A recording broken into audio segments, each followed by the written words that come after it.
Now, on to tonight.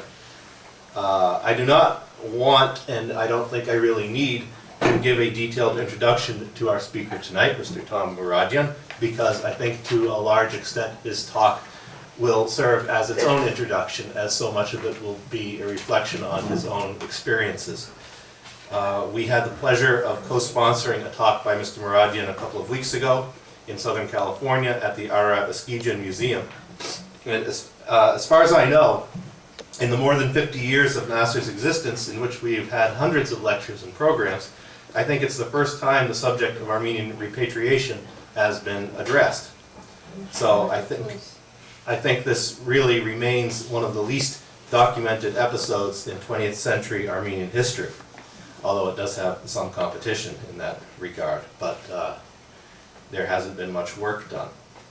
Possibly this is because it's a reminder of a time of bitter divisions in the community. Perhaps there are other reasons. I'm not altogether sure. But in the late 1940s, perhaps as many, although Tom says my numbers are wrong, but perhaps as many as 100,000 Armenians from around the world repatriated. The term is something of a misnomer, since predominantly these Armenians were from Western Armenia, or were descendants of Western Armenians, to Soviet Armenia, including several hundred from the United States, several of whom, in addition to Mr. Mooradian, are in the room tonight. And I want to mention that, and as a reminder, because I want to ask those in the room who were repatriates to stick around at the end so we can take a picture. Please, make a note of it. There is no scholarly study of this subject that I'm aware of, in English anyway. And prior to Tom Mooradian's book, The Repatriate, Love, Basketball, and the KGB, I can only think of one other memoir, the very good but very little known, To Armenians with Love, by Hovannes Mooradian, which we have in the bookstore. So there need to be both more personal memoirs as well as scholarship on the subject. Anyway, rather than complain about what we don't have, let me now hand things over to Tom Mooradian so we can hear his insights and his story of being a repatriate. So please welcome Tom Mooradian to NAASR.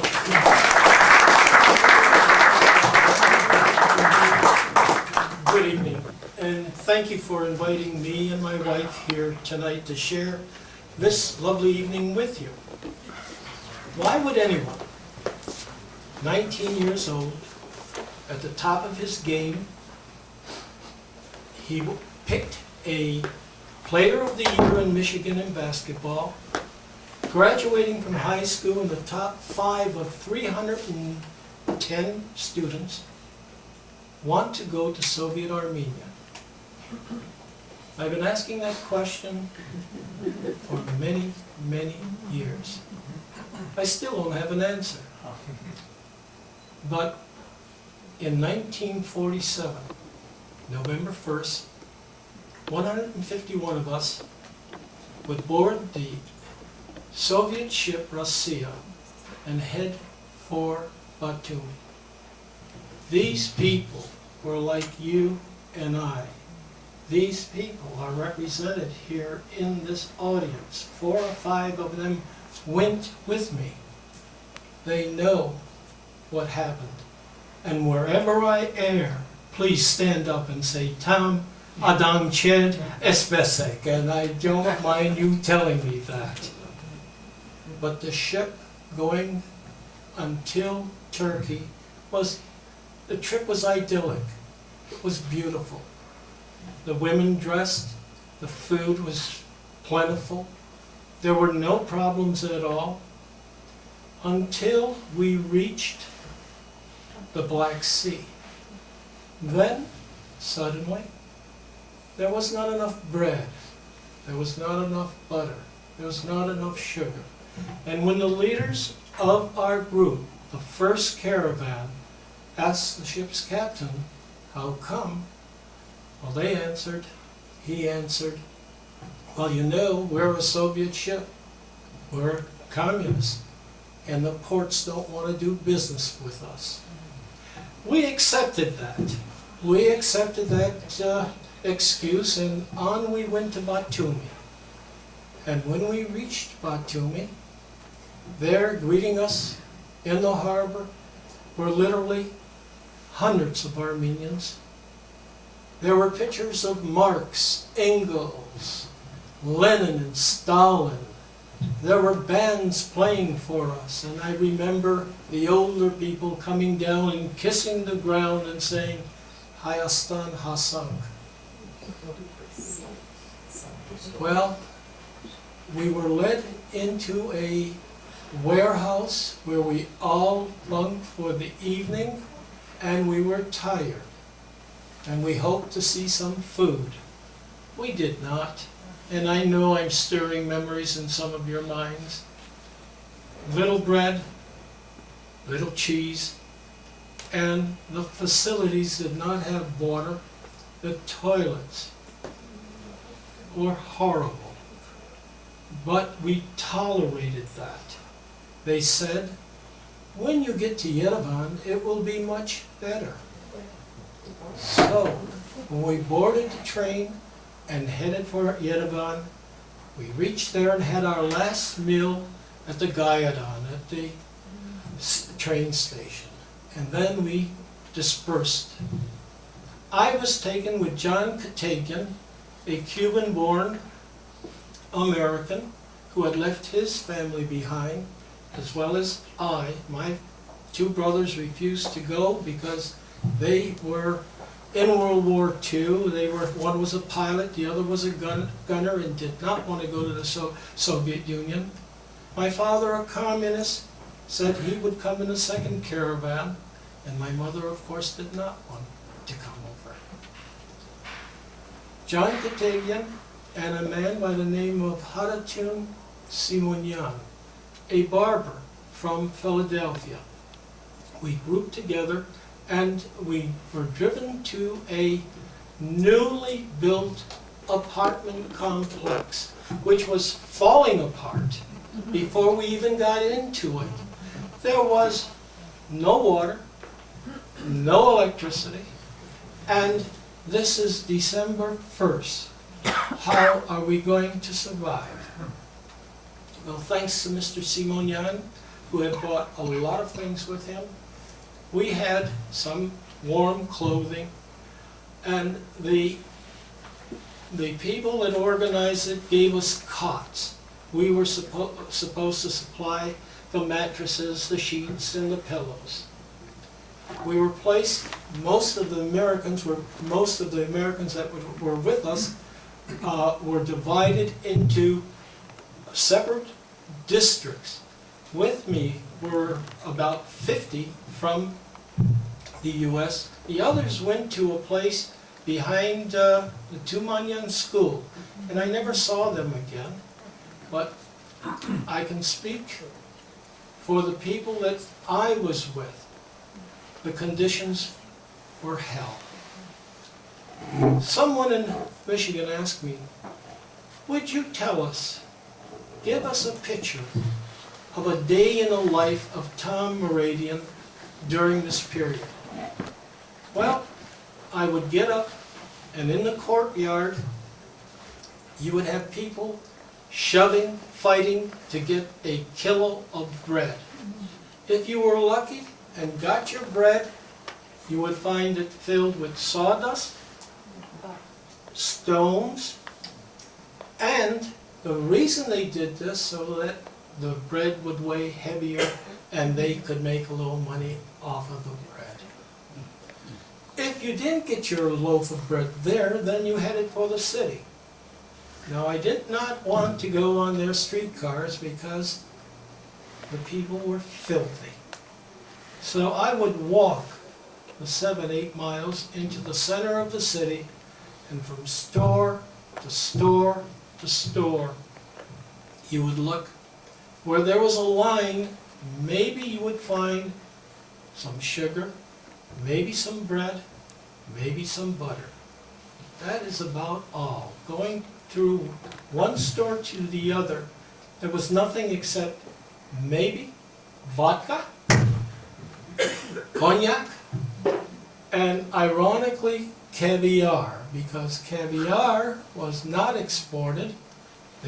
the USSR did not have an agreement to export anything to the West. That is the way we lived for about a year and a half. I'm going to fast forward to 1949. Most of the people that I lived with wanted to get out of the Soviet Union. The French who lived directly across from us, some of the young men tried. Some said that they made it across to either Iran or Turkey. But since I did not speak Armenian and I did not speak Russian, I wasn't sure. Anyway, one night, and I believe it was March, but history says that it was June. June 14th, American Flag Day, 1949. Thank you. And 150,000 were exiled to Siberia that evening. That evening, And I was in the KGB down the cellar before that. thank you. See, these are stories I wish I had before I wrote my story, because you are obligated to our people to write about that. I didn't have that information, and would I have loved to include it in. Tommy, you didn't see me until today after you left the ship. I know. There is reason. That evening, I was awakened by screams in the courtyard. And I wondered what was going on. So I got up and looked down, and I saw Soviet military personnel rounding up some of the French. And I turned to go down, and Mr. Simonian blocked the door. He said, "Tommy, where do you think you're going?" I says, "I have to go down there. I want to see what's happening." He says, "No, you aren't." I says, "Mr. Simonian, please, let me go." He said, "Tommy, if you go down there, and if you are lucky, they will shoot and kill you there.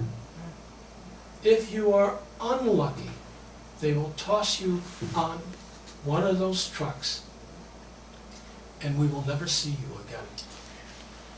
And then he paused and said, "If you cannot find food in the stores, what do you think they're feeding their political prisoners?" I guess, I know you can, and I wish you would have told me before.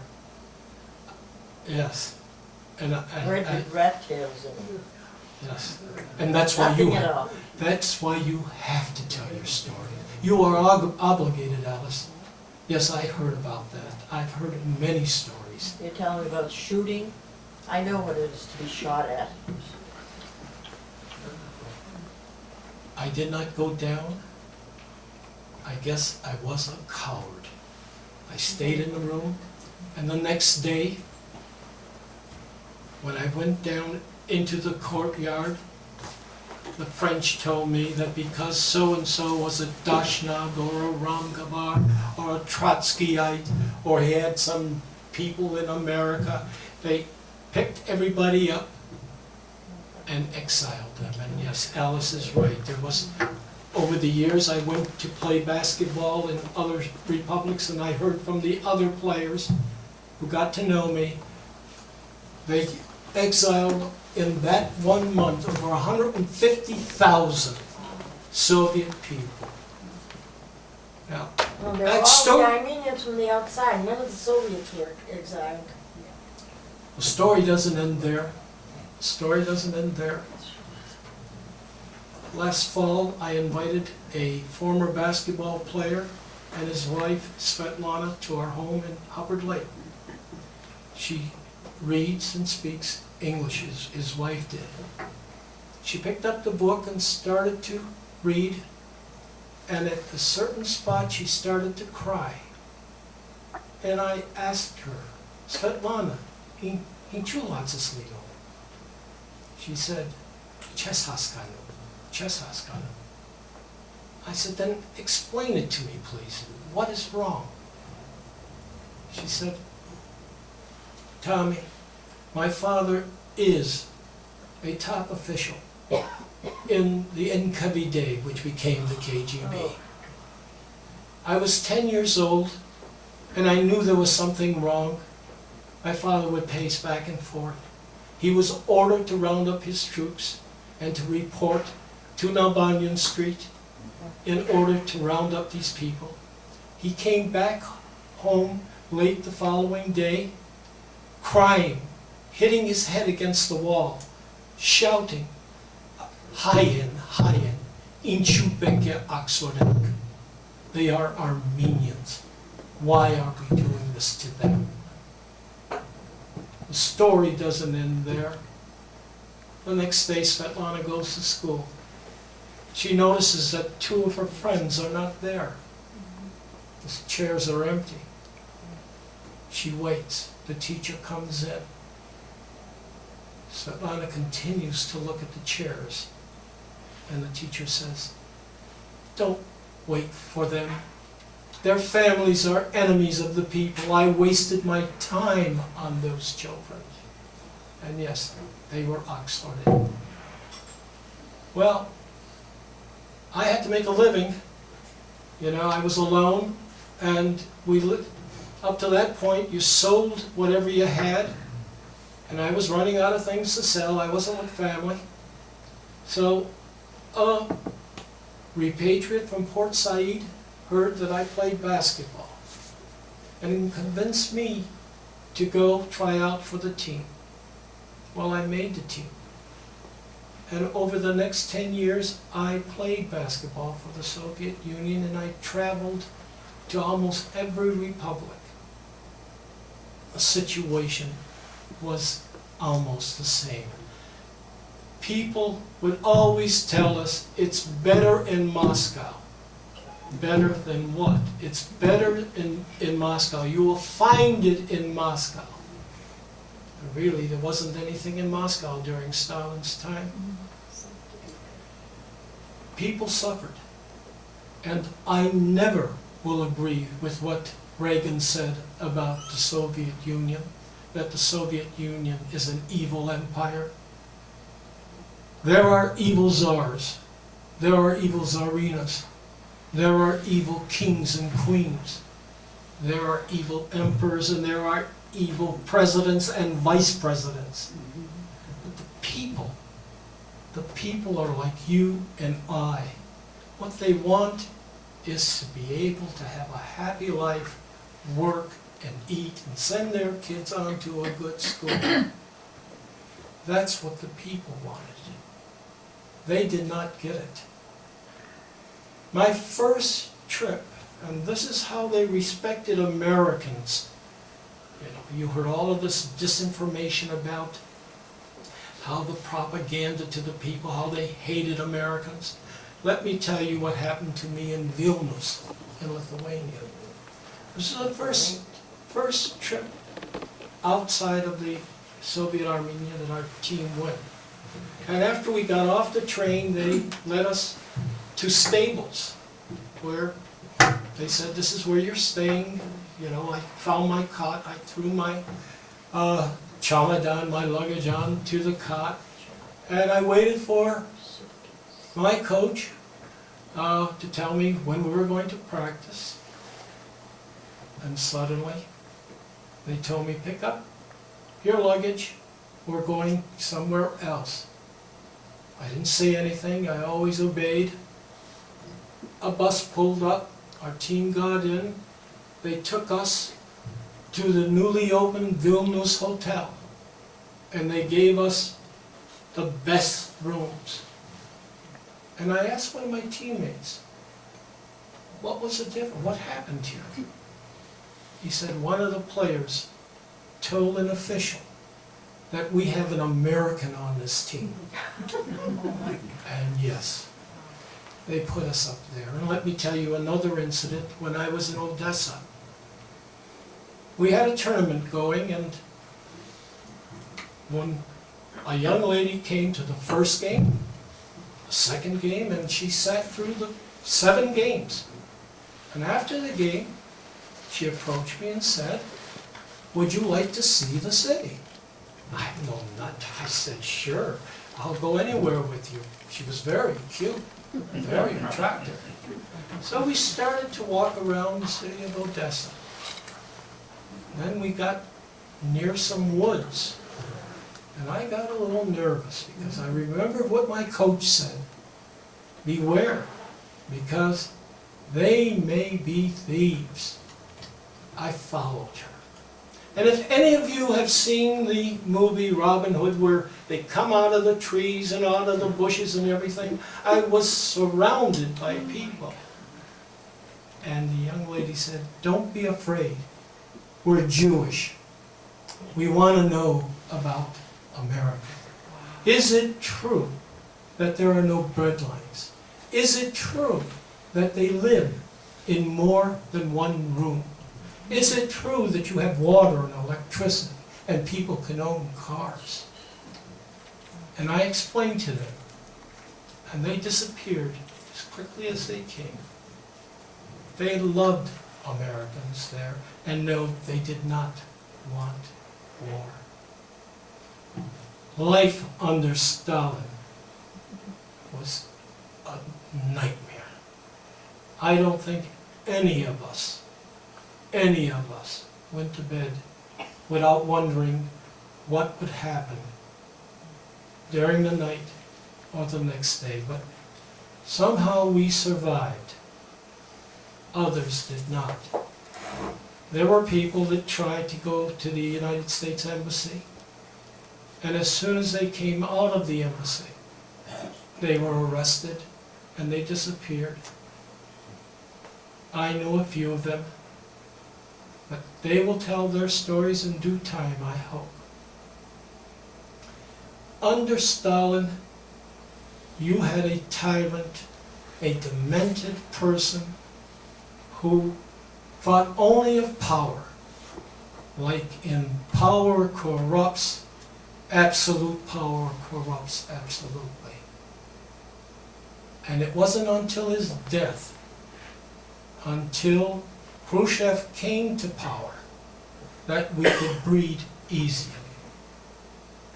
I was in Petoskey, Michigan about a month ago when a former OSS officer asked me, Mr. Mooradian, how could you ever praise a person that committed the atrocities he did?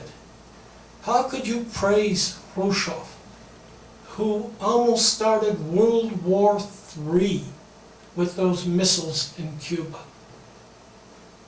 I answered, you look at him as an American would, but I was a Soviet. This man at least opened the door a little bit so that we can breathe. This man allowed us to at least move around. He invited people to come to the country. And yes, they came. First a dozen, then by the thousands. I was fortunate. I was able to move around in the Soviet Union. When I was in Moscow, I stayed at the Hotel National. I was able to meet foreign correspondents. I would not give names or anything. Until about 1956, I tried to call home to tell my mother that I would be home one day. That evening when I attempted to call, there was a breaking news. I don't know what it was. It could have been the Czech Rebellion or the Hungarian Revolution. However, after speaking in English and in Russian and in Armenian, she said, Che, niet, no, you cannot call Detroit. Depressed, I walked outside and got onto Gorky Street, and I felt somebody was following me. And I'm saying to myself, KGB? What for? They can pick me up anytime they want. I continued to walk. And then I said, I had enough of this. I turned around, walked up to him, I said, in Russian, what do you want? He says, hold it, hold it. I am not Russian. My name is Roy Essayan. I'm a foreign correspondent for the Associated Press. I heard you speaking English, Armenian, Russian in there. Who are you? And when he said Essayan, I said, Du heißt? He said, yes. I said, I'm Armenian too. And he said, I don't believe it. So I convinced him who I was, and we went to a little place where they sell ice cream and vodka. We had more bottles of vodka than we had ice cream. I told him my entire story. And he said, do you mind if I write this story? I said, it's up to you, I don't care anymore. And then he said something like, Tommy, you look good, you're well dressed, and if you're staying at the National, you have money. Why the hell would you want to go home? I answered him in one word. Freedom. Yes, freedom. That's all I want, is my freedom. Roy Essayan is still alive. He lives in Hawaii. And when I called him, I told him that I finished my manuscript, he said, please send it to me. I would love to read it.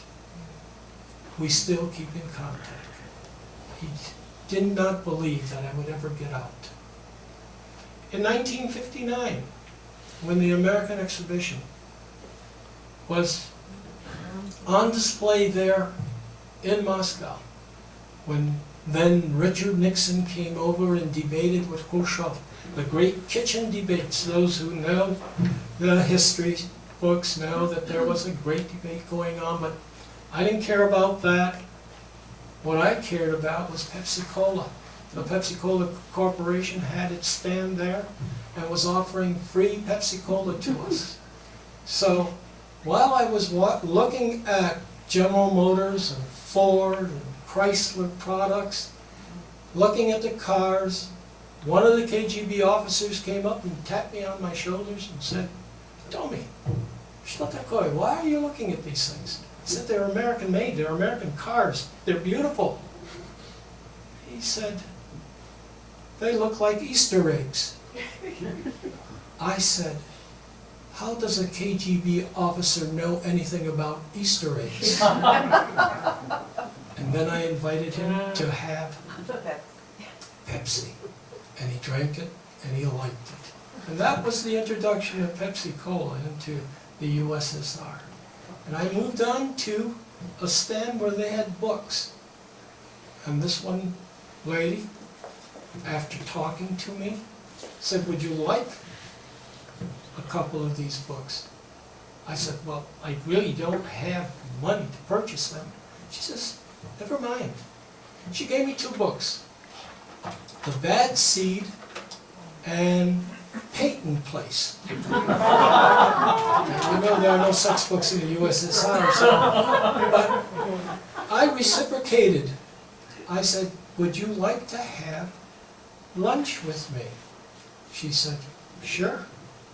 And she didn't know anything about me, but apparently she accepted my invitation. So I met her at the National and we sat down and I am drilling her about America. I want to know everything. And everything was going well. The champagne was good, the caviar, everything was beautiful. And then she asked me a question. What do you think about Elvis Presley? And I said, well, I knew Sinatra. I knew Bing Crosby. Who the hell is Elvis Presley? I'm trying to think. And understand now, when I first went over, you thought in English, and then maybe you picked up an Armenian or 2 or a Russian word. Now you're thinking Armenian, Russian, and your third language is English. Never. Not for you, No, but for me. no. But you remember, I was with basketball players. Yeah, you were lucky you traveled. Yes, absolutely, I know how lucky I was. Very. I could not Being the answer first this one. young lady. I didn't know what to say, so I admitted, I don't know who Elvis Presley is. She got up, looked at me, and said, I know you are from the secret police. You're here to seduce me so that I will work for you people. I said, no, but she got up and I never saw her again. It's strange that you didn't hear Elvis Presley there, because we did. You're lucky then. Pat Boone, Elvis Presley, all of them. BBC Voice of America, BBC. Go listen, Eddie. Did you hear, Put it on low. Alice, you and- brought up a very good question. During the time of Stalin, there was no news. There was really no news. Dad, The BBC, not BBC, and the Voice of America would announce their programs. We would hear, what was the name, the top 10, the hit the parade. hip parade, yes. You would hear the 10 songs from the hit parade, and when the announcer would say, and here is the news, they would jam the airwaves, and we would not hear anything. My news, the news I would pick up were from the French who lived across the way from us. And it was 2 or 3 days ago, I don't even remember where I was, this one French-speaking Armenian got up and asked me, tell me about the French, not the French Armenians, but the French women that lived across the way from you. And I had to dig back into my mind, and then I started to bawl because I remembered them. These women, there was a prime minister, Perot or Paris, something like that, who was born in France, or in Yerevan, and went back to France and became the prime minister of the country. When he met with Khrushchev, he said, you know, I was born in Yerevan. I want to see that city. And Khrushchev gave him permission to come down to Yerevan. These French women spent all night weaving, making a French flag. A dozen of them marched down a Bobian with their children to the hotel in Tours and sang the Marseillaise. And when the Prime Minister came out, they told him, we are French, we want to return. I think, and maybe you can correct me, they were the first Absolutely. to leave the country. They were allowed to go. There were a dozen of those women. I never saw them again, but they were brave. One of the mothers gave her child to the president, said, take it with you. And you know how you could have enriched this book if you would have told me this before? You will write a book. No, I won't. I don't know if you know Alice,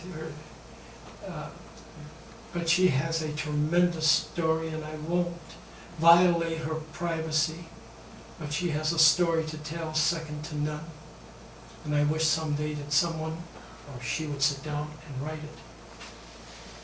I was in Moscow after a tournament when a KGB officer approached me. We were near St. Basil's Cathedral, and we were walking down Red Square. And he said to me, Tommy, you're going home. And I laughed. I said, I can go to Yerevan anytime I want, because I thought when he said home, he meant home. Yerevan now. And I said, you mean I can go home? I have a Russian passport. I can go to Yerevan. I have no problems with that. He said, no, we're sending you back to the U.S. I did not believe him. I thought he was playing games with me, trying to break me down emotionally. We went to the Hotel Metro. We sat there. And he started to talk to me. He said, yes, we are going to let you go. But if you become a tool of the capitalists, nobody will follow you. It will be the end. If you become a tool of Wall Street, believe me, we can reach you. I didn't care. I didn't believe what he said. Once I got into America, they weren't going to touch me. I would be free. I will show you evidence in a little while that that is not true. I went to Ovir, like you folks did, and got my exit visa and went to Moscow. This is now May 1st, 1960. A pilot by the name of Francis Gary Powers was circling over Saratov when he was shot down. And he was captured, incidentally, by an Armenian.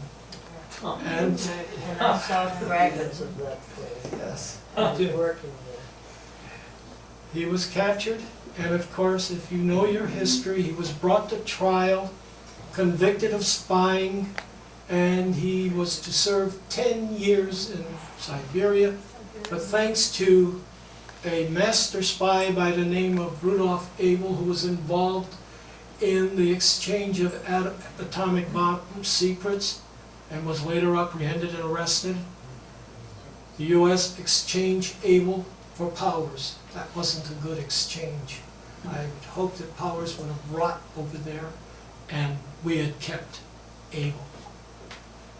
They delayed my departure, and eventually I got out in July of 1960. I arrived home to the hugs and kisses of my parents and all of my friends, and everything was beautiful. But then you have to pick up the pieces. You have to go to work. You have to find work. A hate mail came in saying that I was a traitor, that while our boys were dying in Korea, you were over there behind the Iron Curtain helping that. My teacher said that I was her favorite student, and how could I betray America? I became very depressed, and I began to take long walks. Couldn't find a job, because every time they asked, well, what have you been doing for the last 5 or 6 years? I would not lie to them. I'd say I was in the Soviet Union, I was a teacher, I was a coach. And they would say, well, don't call us, you know. You don't have to call us. We'll get a hold of you if we need you.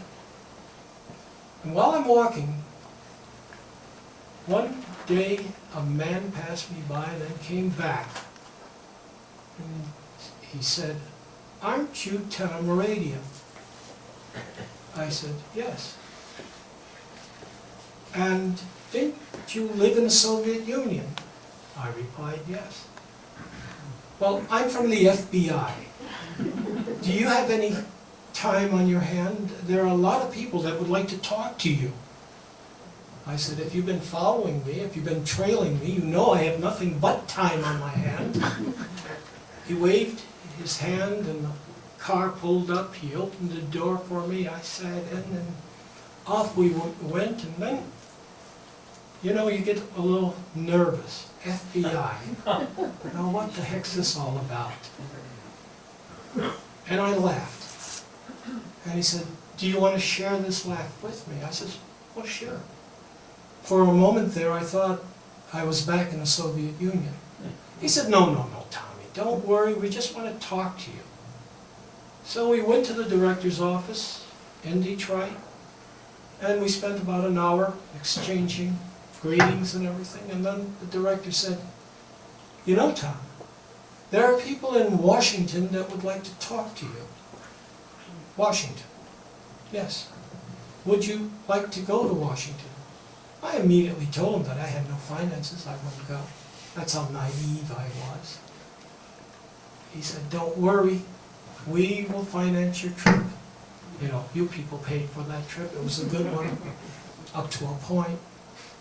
So they housed me in the Mayflower Hotel. First day, after, you know, simple questions, came the lie detector test.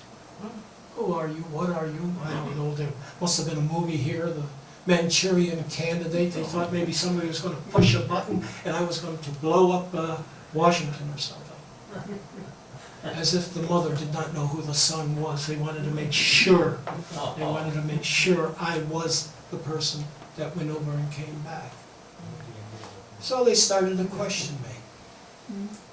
After lie detector tests, there were other tests, and then they would throw photos up on the wall. Do you know where this place is? Yeah, that's Baku. That building, that's the KGB building. Well, how do you know? Well, I had been arrested so many times, I knew those buildings by heart. At one time, I could tell you every station from Yerevan to Leningrad at night because of the accents and everything. Anyway, I got so sick of the CIA or the FBI or whatever you want to call it, that on the last day that I was there, and that was 2 weeks later, we went into a darkened room. There was a curtain. There was a chair on one side and there was a chair for me. And this person on the other side asked, "So you're Tom Borosevich?" I said, "Yes," in Russian. He said, "You know, the KGB wasn't going to let you free unless you're on a mission here." I said, "What are you talking about?" He says, "Come on, Tom, why are you here?" And we started to argue, and I raised my voice like Armenians do when they really get angry. And I pulled back the curtain and I said, after a few Russian swear words, "I did not betray my country, but you are Russian. You have betrayed your country." By then my handler came in, said, "Tom, what's wrong?" I said, "I want to go home." And he said, "We'll arrange that. But could we keep your Russian passport?" I said, "You can keep it. I'm not going anywhere." I have a letter here from the Washington. There's no signatures, but it's from the FBI, thanking me for my cooperation during my 2 weeks in Washington. I never wanted to communicate with them again. But let's go back to some things in history now. This is an article written in Yerevan. I don't know who the author is. It is about the demise of basketball in Armenia.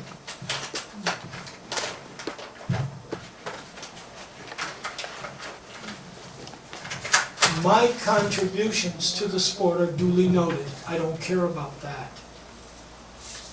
Then it goes on, it says, we don't know how Tom managed to play ball with the KGB always encircling him. I don't even care about that. I do care about the next few paragraphs, and it's written. Anybody that can read Armenian can read this. But Tom was engaged to an Armenian girl who was heading for Ithaca, and they were about to get married, and she had a near-fatal crash. How would the KGB know this unless they had somebody constantly surveying what I was doing? And that is why I have friends now in Yerevan searching for my records, because I want to know what else they have in those records. And I hope to hear from them. And I hope I didn't depress you. I will stop now, and I will field questions from you, and if you don't have any questions, maybe, well, I can tell you what Fresno and Oakland and Glendale and LA and Chicago has had. This is my, I think, 10th, 11th speech and talk, maybe 3 weeks. 3 weeks. my voice is tired, but I would like to know how you think, what you think. Are there any questions, please? Yes, sir. Why did they let you come back? When did they let you? Why? Why did they let you come back? Were you applying to come back, or? From day one, I did not want, I think I can say for everybody in my building, from day one, we would, First hour. thank you, from the first hour, After we left Haifa, after we left Haifa, I can say that we all wanted to come back because what they had promised wasn't fulfilled. The disinformation spread by the Soviet, Russian and Soviet Armenian governments was completely false. You know, you can take people from the desert and maybe they would have loved it, but you cannot take people that, like yourselves, that have, you know, at least a decent living, and put them in a situation where from they have nothing. paradise to hell. From paradise to hell. There, from paradise to hell, that's where we went. That's why you want to come back, but why did they let you come back? I wish I knew. I don't know. I was the first to come back. But I can give you 3 or 4 what I feel without support reasons. One, Khrushchev wanted better relationships with the relationship with the U.S., so he had to show that there is a period of cooling down and let's exchange cultural groups and everything. 2, my father was a communist. He was raising money. He picked, you know, the Progressive League. He would raise money and he would send it to Moscow via Beirut. So they honored his wish. My mother was sick, so they let me come back.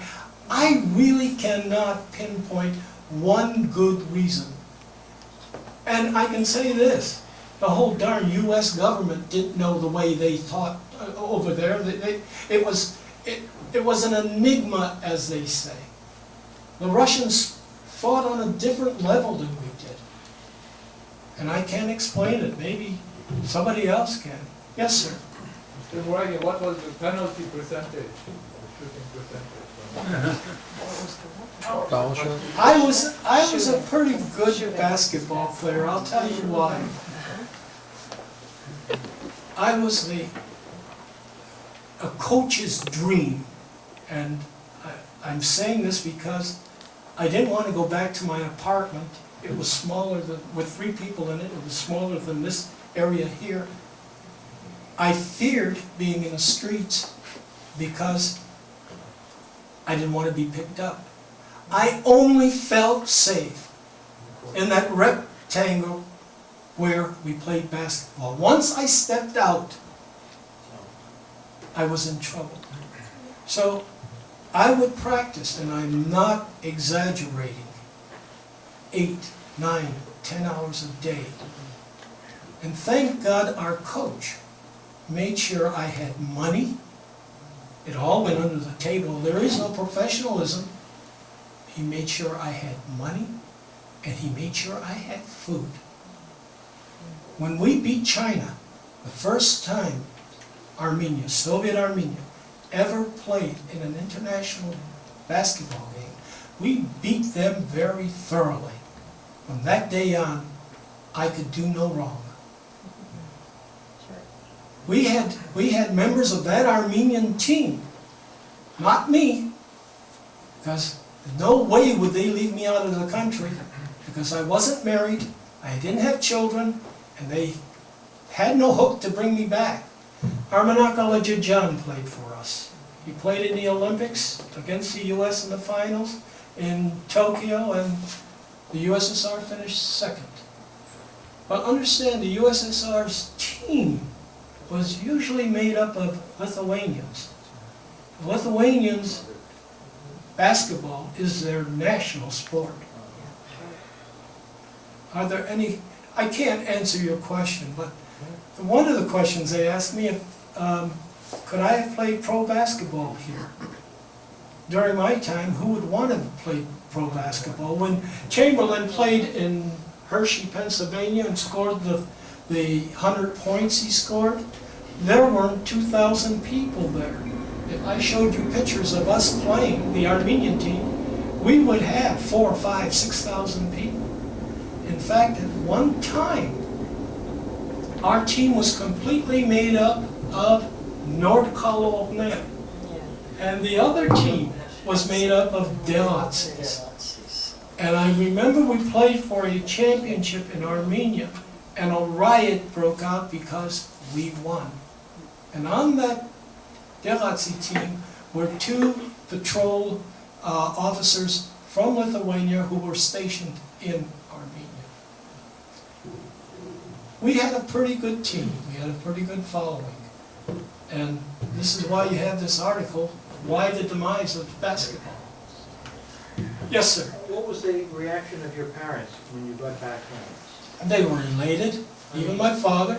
With the stories you told them and so forth? I did not tell him the story. I would not tell him the story. My father would not believe, if he was alive today, if my father was alive today and you went up to him and said the Soviet Union has collapsed, he would laugh at you. He says, no way. There are only a week or two ago in Glendale, I was sitting across a gentleman who knew me. He was one of my students. He said, Angetam, im geroj nera. Hitler, Stalin, Napoleon. I said, Esches, inches. Most certainly was. Or is. Yes, these are my students. One of my students called me from Paris about, 6 months ago, when he said he read the book. And he asked me, do you remember me? He gave me his name and everything, and I said, I'm sorry, no, it's been so long. He says, well, don't you remember when the Harlem Globetrotters came to Tbilisi? You picked 10 of your players, and you took them to Tbilisi to watch the Harlem Globetrotters. I was number 11, I didn't go, I cried all night. I said, I'm sorry, I'm sorry. Take me back into time and we'll do it again. Anyway, then I asked him, when I didn't show up for practice, for class, what did the director of the school tell you kids? Oh, they said that you were very sick and that you needed a rest and that you were at a sanatorium and you will be back. I said, did you and the kids believe him? He says, no, we knew you were in Siberia. By the way, he is with BBC, the Russian sector. Any other questions? Yes. Yes, sir. Okay, all right, I'll do it. I'm going to guess that you were a guard. Was that your position? Yes, I was. Oh, well, were you following at that time the exploits of Bob Cousy and the Boston Celtics? Armagnac played better than Bob Cousy. Oh, good. Believe me, if you ever saw that, he is now in Toronto. He has a jewelry store, and Armin, you could, even Chamberlain, when he saw Armin, said, "You are good." I was in Moscow when the Globetrotters, it's in the book, when the Globetrotters played in Moscow, and I was invited to go up there, and we sat, one of the players knew me from Detroit. Say, 2 or 3 of the players I played against for the city championship in Detroit eventually became Globetrotters. Sammy G, who wasn't with this team, and what was the name of the other? Oh, yes. Bobby Showboat Hall, who watched me play in Detroit. He recognized me and took me up and introduced me to the game. And they asked me what I was doing there, and I told them I'm playing basketball. And of course, Then Chamberlain and I started to talk, and he says, well, when's the last time you've been home? I said, 13 years ago. He says, why aren't you going home? He says, I told him I can't. I don't have an exit visa. He said, don't worry, I'll stuff you in my bag, put you on my shoulders, and we'll get on our plane and go. Well, if you've seen Chamberlain, you know he could have done it. Yeah. You know, he was sitting against the wall, and his legs came all the way up to here. That's- 100 points against the New York Knicks that game, right? Yeah. Well, he was good, you know, I have no, but I would not have played professional ball here. I was in Lawrence Institute of Technology, I was studying to become a mechanical engineer, and that's another lie here. There's a propaganda sheet from the Armenian Digest saying that I left this country because I wanted higher education in Armenia. That is not true. There are other lies in that. Education in Armenia, that's why they deprived me from an education. They said I was too old to be put into the first grade, and I was too old to be, I didn't know enough Armenian. I didn't know how to read, write, or speak it. I still don't. And I still don't, and I don't care. And they threw me out of school. In fact, what they said to me, the principal, was,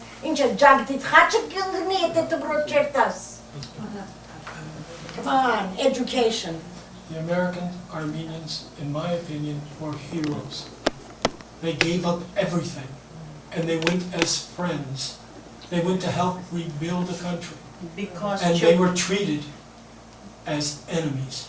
Tommy, because the counselor, Chapurnik, I don't know if you remember his name, I don't know if you think, the Soviet, he came to the house and told one lie, one fib after the other, everything he said, not one thing. He even said, oh, Alice, if you don't like it, you can come back in 6 months. And after 6 months, lo and behold, I'm an American. I went to Moscow. I'm not going to tell you what happened there. You said Metropole, and I just Well, went. yeah. I have a question, Tom. I read your book. Yes, yes, ma'am. Yeah, I hope. And, no, I read his book. I read half of it. I read the, Half of it because I didn't that's put it not down the- until I completed it. Okay? Thank you. What's the question? The question is this. Mr. Caribbean and Mr. Surian wanted to flee Armenia along with you. Yes, They were arrested yes. and sent to the gulags in Yes. Siberia. Didn't you mentioned that the KGB questioned you. How come they freed you? What happened? That's a good question. And subsequently, I've gotten more information. After the plot to go there and my arrest, they did it again. They hired someone to take them over the border to Turkey. I have to use the word allegedly because as a newspaper man, I have to have facts to prove it. But I've been told that Caribbean went to Moscow with a petition and was arrested when he came back, allegedly. Surian also. And Alice and Eddie also were involved in another plan to get out of the country. But I am not sure. I wish they Okay, were alive. I understand that because they all got arrested, they all were shipped off to Siberia, but they freed you, the KBG. They did. How Yeah. come? You know what? You were gonna Someday, flee with them. yes, Can I And- clarify that? sure, sure. They Phil, were arrested for another incident. What happened with Joe Sudian in Caribbean and Makhazyan was a second incident after the incident there with Tom. So they were all let go at the time with Tommy. However, they attempted to cross the Turkish border. They were planning to do that maybe 2 years after your for an attempt. attempt. And they were arrested and imprisoned, sent to the Gulag for that incident, not Tommy's. I challenge them in many, many ways. And standing right here, you and I know if I was in Russia right now, forget to talk, just standing here, I have violated Soviet laws, Zhukov's law of wearing a necktie, because it's bourgeois. Yeah. You know Oh, that. I know that. There, you weren't allowed even to wear a tie, because if you did, it represented the other class, the bourgeois, and off you went. I don't know how they thought. They would arrest somebody on coming out of the American embassy because the U.S. had arrested They someone. would arrest anybody, it didn't make any difference. There doesn't have to be a reason. The thing is, they let you go. Why and how? I can't understand that one.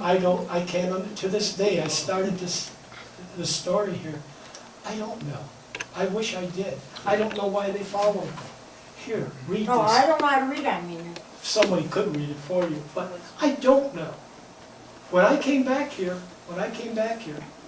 believe me, I was depressed because I thought, hey, now they're gonna let everybody out, everything's gonna be all right, we'll rebuild that. The next person to come out, I think, was Karen Harorian from Providence. That's 5 years after I came, 5 years, and they had promised. And you know the U-2 incident, that, and then the Cuban Missile Crisis. If only I had some answers. I cannot answer that. All I have to say about Tariq and Suryan, I wouldn't count them as a man. When the questionnaire said like this at the end, I started to understand what I mean. He says, "Dasa hadramarkanem keznaman mekhachikanem." That's how bad. The men were squealers. They didn't care. They only thought about themselves. They didn't think about anybody else. But And why I were see- they arrested then, Alice? Why were they Because arrested? they wanted to go back. Because they Why- wanted to come to America. Big crime. That was what everybody was arrested for. That's what the crime was. What- The Armenians Wait, were there are other never- questions. I've got a question. Sure. Which way do you think Russia is headed? Do you think it could ever revert back to anything similar to what it was in the past? Or do you think that's all in the dust clouds of memory now? Do you think something isn't. like that could What I am happen again? hearing, and I talked to someone in Yerevan just a week ago, very close friend of mine. In fact, he and I were crying because we haven't seen each other. He's waiting for me to come back. He is saying, this is the situation. If you want to talk about Armenia, Armenia has great problems today. If you want to talk about Russia, Putin is, if you add the name R-A-S in front of his name, you get Rasputin. Oh, that's how they look upon him. Oh, This is coming to me. And I'm sure if I go back, there are a lot of people that still, they were my students. They were what, 10, 11 years old. They're 50, 60 years old now. Some of them hold high positions. I would like to talk to them about today's Armenia. Iran is taking over. That's what I hear from It the is. people. It is. It is buying land. It is building apartments. It is bringing in its beautiful Mercedes and everything. And the reason, excuse me, women, they cannot have sex with their women. They want to have sex with our women. And That's that's why they're exactly coming what's in. happening, yes. About Turkey. Turkey's You the know, same way. if I was a Turk today, I would be very happy. Let's forget the past, open up the doors, open up the borders. 70 million people flood into a country that only has what, 3 million? They will buy out that country so fast, and what they did not do in 1915, they will accomplish today. That's how Absolutely. Absolutely. and I haven't studied this. There are people here that have lifetime endeavors to study the genocide, to study what is going on. I only talk to people that go back and forth. If Turkey has opened doors, they will buy out that country, and believe me, Anotian, and they'll take anything they can get. and the U.S. won't do anything about it. Yes, Steve. I just have a question. Everyone is celebrating this week the end of the Cold War, the 20th anniversary since the fall of the Berlin Wall. So why do you think it's important to tell this story now? This story. Anytime people are enslaved, so are you. When your freedoms are violated, everybody's freedoms are violated. And the Cold War did not begin in 1945 or 6. It began in 1917 when the Bolsheviks raised the red flag on top of the... Exactly right. Everybody, you know, I read, last night there was a program on this, he wrote The Dove and the Hawk, saying the Cold War began in 46. No. We didn't recognize their government when the Bolsheviks took over. Woodrow Wilson promised the provisional government of Russia $150 million because, quote, who is not elated that the bloody Tsar has been overthrown and a democratic Russia has emerged. 6, 7 months later, Lenin, and this is why the Russians call him a spy, was sent in by the Germans, yes, by the Germans, by Hindenburg, to ferment the revolution, to take over, to knock out Russia in the war, so that he can use his 600,000 troops against us in the West. 600,000 troops. America was only in World War I 19 months. How long have we been in Afghanistan, in Iraq, and how long do we have to have wars? Since the beginning of time we have had wars, and believe me, in my time, I can remember the World War I, the Korean War, World War II. If man cannot live on this earth in peace, do we deserve to live here? Wouldn't it be better, as in Genesis 6, that flood again come and wipe it all out, and let the Armenians again start this world? Because America can learn a lot from us Armenians. Believe me, they can.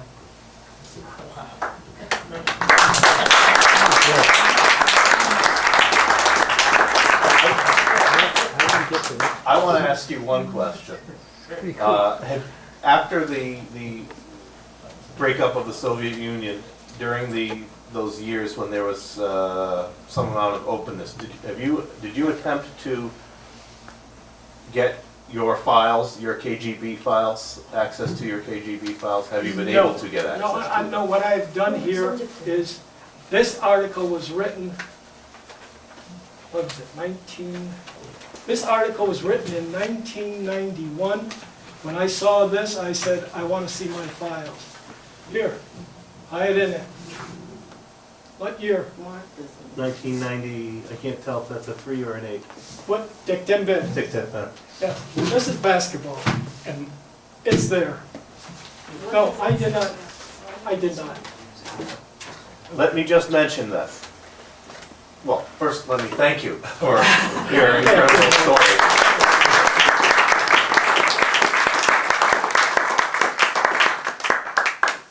Let me mention that your book, The Repatriate, which tells your amazing story, is, of course, available in the bookstore. Let me thank all of you for coming here, especially those of you who experienced some of the same things and some of different things than what Tom has told us about. I certainly would join with him in saying we need to know your stories. It's important, it's history, and it needs to be written down and documented for all times. And I would ask those of you who were fellow repatriates to please come up to the front afterwards. We'd really like to take a picture to document this occasion itself. And lastly, Chair. I'd like to, please, I'd like to present you with a very small token of our friendship and gratitude. and to welcome everyone. There are refreshments, the bookstore is open, and please hang around for a little bit and visit with us. So thanks for coming, and come to the front, be repatriates.